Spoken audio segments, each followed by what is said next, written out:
Hello everyone, this is take two. Welcome to this edition of Manifesting a Winning Lottery Ticket.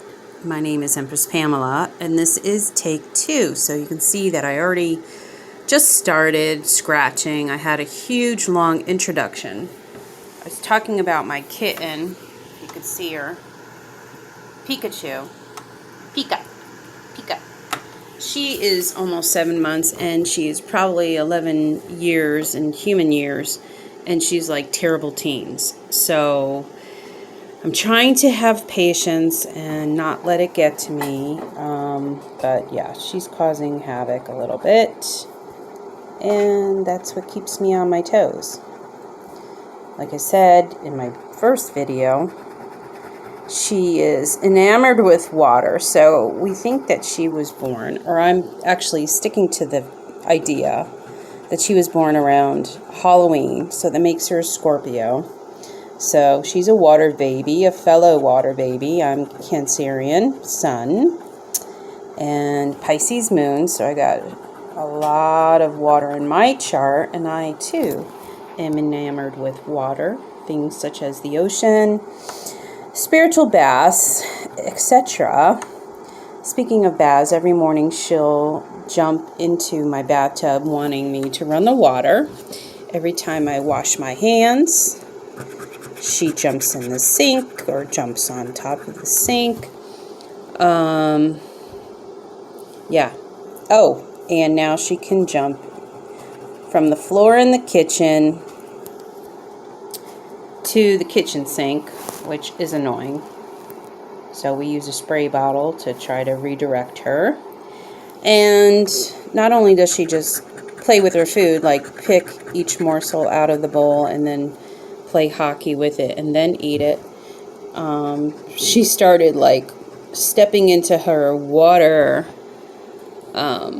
bowl that she should drink from and messing around with that, and even tipped some over the other day. So these are little things that keep me busy while I'm trying to manifest a winning lottery ticket, or just kind of like relax and enjoy life for a minute. Let's see. I recorded some videos yesterday.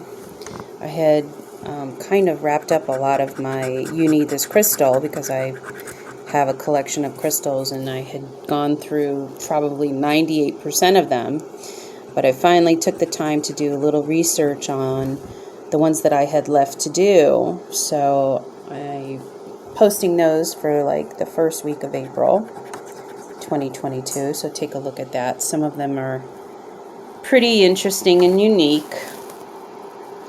I'm going to be getting together a list of, well, I have a list already, but I'm going to be adding to my list of crystals I need to add to my collection. I found a good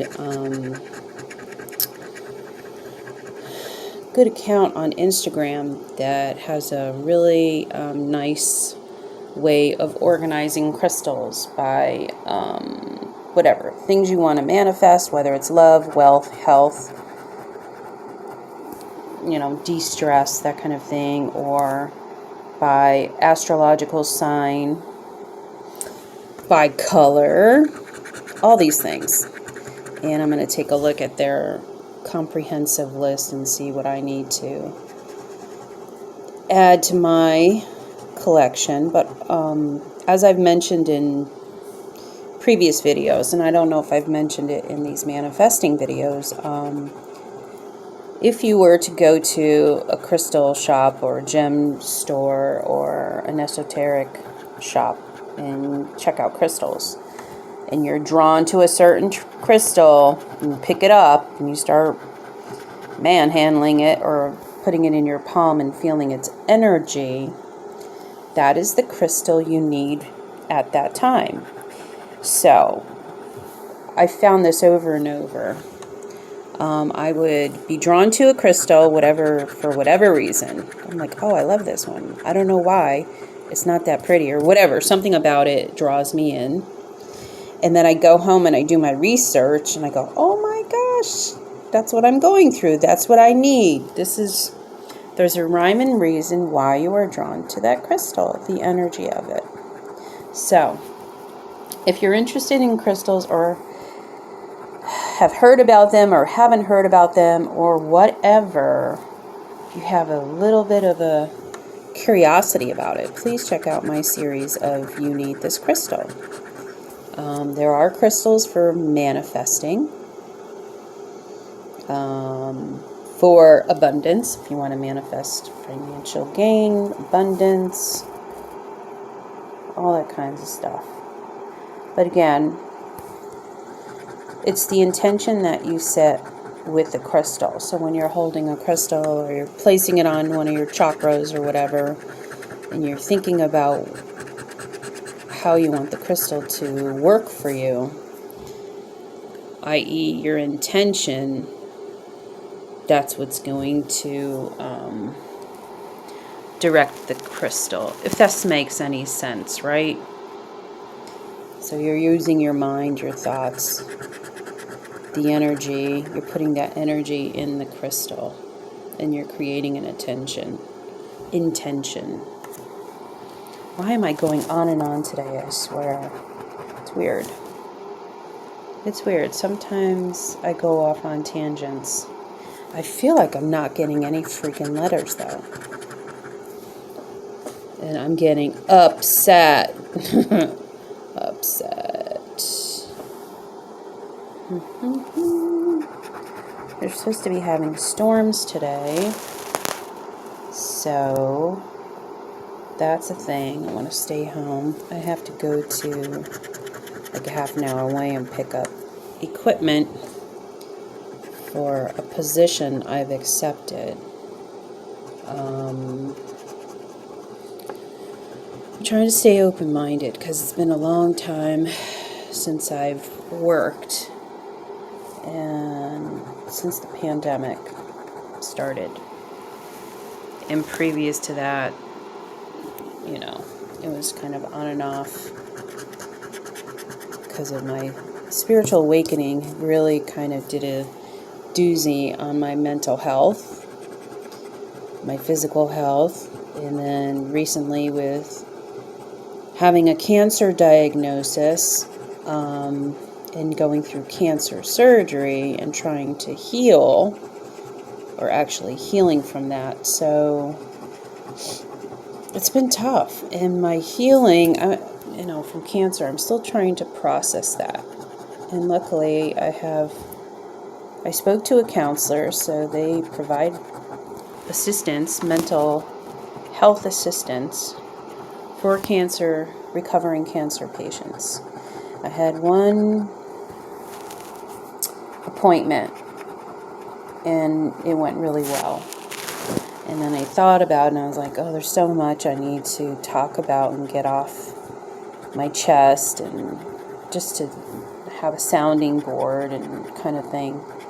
So I have my next appointment next week when I start my new position, and it's going to be very hectic, and my hours are going to change drastically.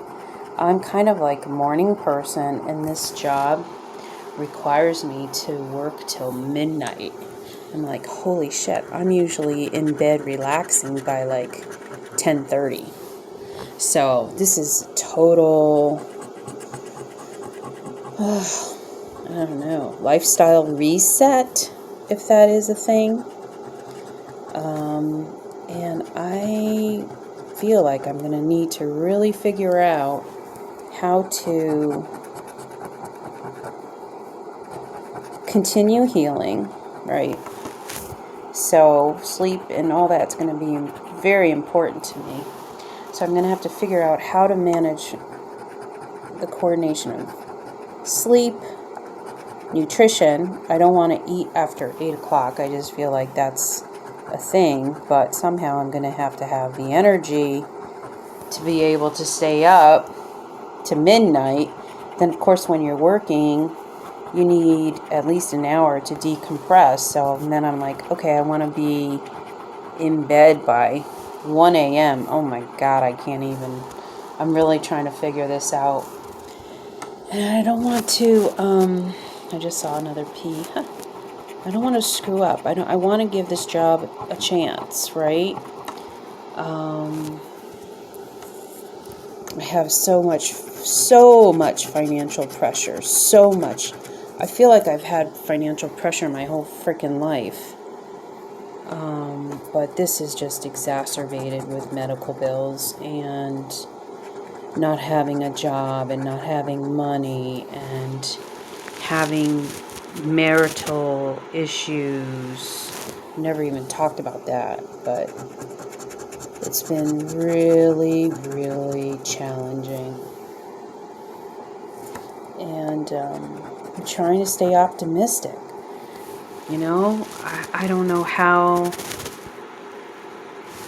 I mean, I don't know how not to. I don't know how to. It's like, how the hell do you just keep your head up, right? Stay positive. So I do these jobs. I do these games.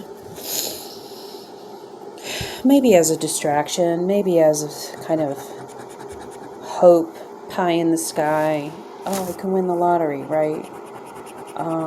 But I think deep down in my soul, I know it's not really. I shouldn't say it. I know it's not realistic, but I can't put all my eggs in this basket. So reality is hitting my sorry butt, and hopefully things will work out. Anyway, hate to end it on that note, but this is one of the reality videos you'll see. Check out You Need This Crystal. Check out my Cancer Chronicles. And if you stayed here this long, please know I love you and I appreciate you. And we're all in this together. Take care.